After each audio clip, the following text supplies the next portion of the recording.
Third number question देखते हैं हम लोग। थर्ड नंबर क्वेश्चन में क्या कहा गया पहले इसको देखेंगे, उसके बाद इस प्रश्न को बनाना है। वैसे प्रश्न को बताना भी नहीं चाहिए, सही प्रश्न इतना आसान है मैं क्या ही कहूँ। अगेन सिर्फ इसमें डिस्टेंस फॉर्मूला लगाना है। पहले क्वेश्चन को देखो और आप पढ़ करके लिखने का या ड्राइंग करने का प्रयास करो हमारे प्रश्न में क्या कहा गया।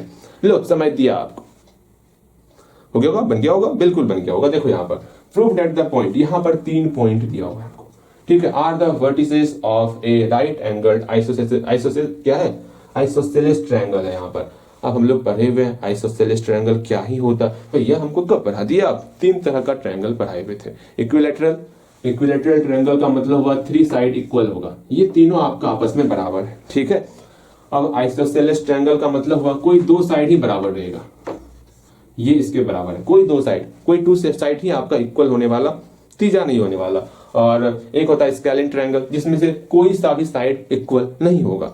ये 3 तरह का ट्रायंगल हम लोग पढ़े हुए हैं, आपको हमेशा ध्यान में रखना है। ओके, आप ये बताओगे ये कौन सा ट्रायंगल है, इसमें से कोई सा साइड एक दूसरे के बराबर नहीं है।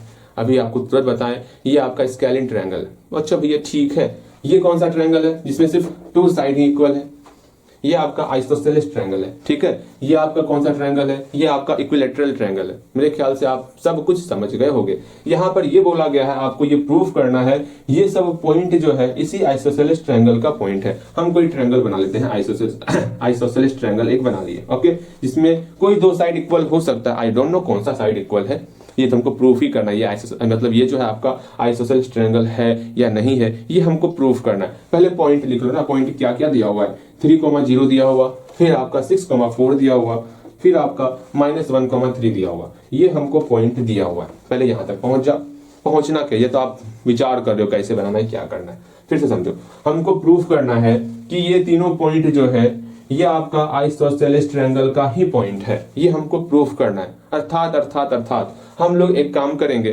क्या कि आइसोसेलेस ट्रायंगल हमको ये प्रूफ करना है।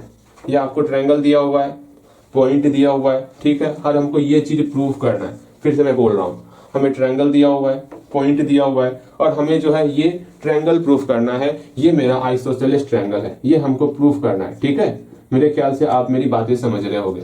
ओके भैया, हम आपकी बातें अच्छे तरीके से समझ रहे हैं। अब हमको ये प्रूफ करना है किस प्रकार, अरे ये हम वो लिखे हैं आइसोसेलेस ट्रायंगल, ऐसा मत समझना भैया क्या ही लिख दिए, ठीक है।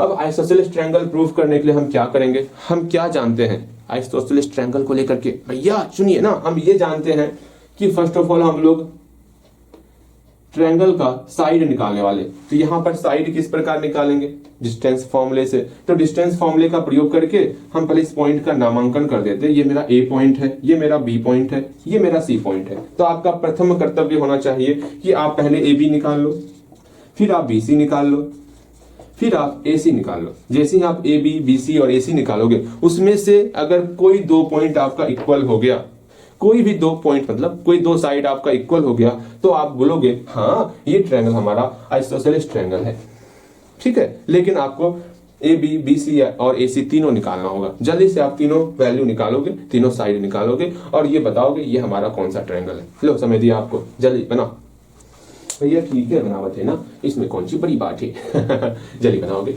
हम आपके लिए रुके हुए हैं।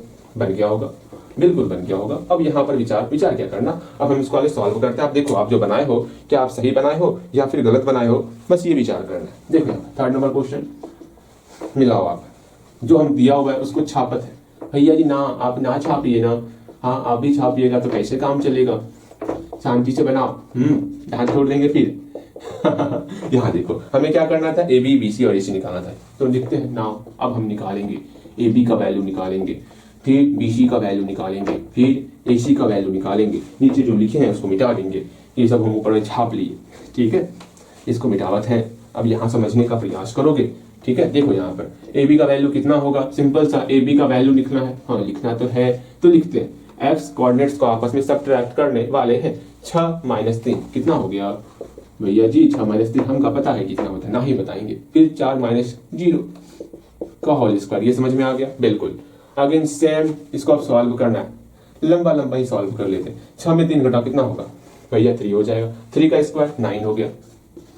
प्लस 4 में 0 घटा भैया 4 हो जाएगा, 4 का स्क्वायर मेरा 16 हो जाएगा। अब 16 और 9 आपस में जोड़ेंगे तो 25 होगा, और 25 का रूट जो है मेरा 5 होता है, यहाँ पर 5 यूनिट निकल गए।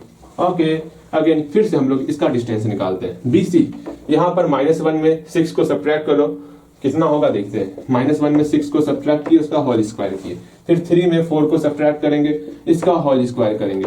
फिर से देखो, -1 लिख लिए, 6 लिख लिए, बीच में माइनस लगा दिए, यहाँ पर 3 लिखे, 4 लिखिए और माइनस लगा दिए। आपकी इच्छा है पहले इसको लेना है तो ले सकते हो, वो आपके ऊपर डिपेंड करता है। अगेन देखो यहाँ पर रूट अंडर, अब यहाँ क्या करना है, -1 और -6 आपका -7 होने वाला का होल स्क्वायर, प्लस 3 - 4 आपका -1 होने वाला, इसका होल स्क्वायर। बताओ कहीं कोई डाउट? बिल्कुल नहीं होगा। -7 का होल स्क्वायर कितना होता है भैया? मेरा -7 का होल स्क्वायर 49 होता है। माइनस का होल स्क्वायर की वो मेरा प्लस में कन्वर्ट हो जाएगा। अरे मेरी प्यारी बहना, माइनस का होल स्क्वायर मेरा प्लस बन गया, 7 का होल स्क्वायर मेरा 49 हो गया। ये समझना है आपको, ठीक है। अगेन -1 का होल स्क्वायर मेरा 1 ही रहा, अर्थात रूट अंडर 50 हो गया। इतना आपका डिस्टेंस निकल गया। ओके, ठीक है। अगेन हम AC का वैल्यू निकालते हैं AC का वैल्यू। AC का वैल्यू सिंपल सा, क्या करना होगा, -1 में 3 को सब्ट्रैक्ट करना है, तो -1 में 3 को सब्ट्रैक्ट कर दिया होल स्क्वायर, प्लस यहाँ पर 3 है ना, 3 में 0 को सब्ट्रैक्ट किया। अगर इस पॉइंट के मतलब अगर इस पॉइंट को ले रहे हो स्टार्टिंग में, तो x और y दोनों स्टार्टिंग में इसी पॉइंट को लोगे, ये समझ के चलना। -1 ले लिए, 3 ले लिए, इसमें सब्ट्रैक्ट करना था, 3 को सब्ट्रैक्ट करना था और 0 को सब्ट्रैक्ट करना था, वो लिख लिए।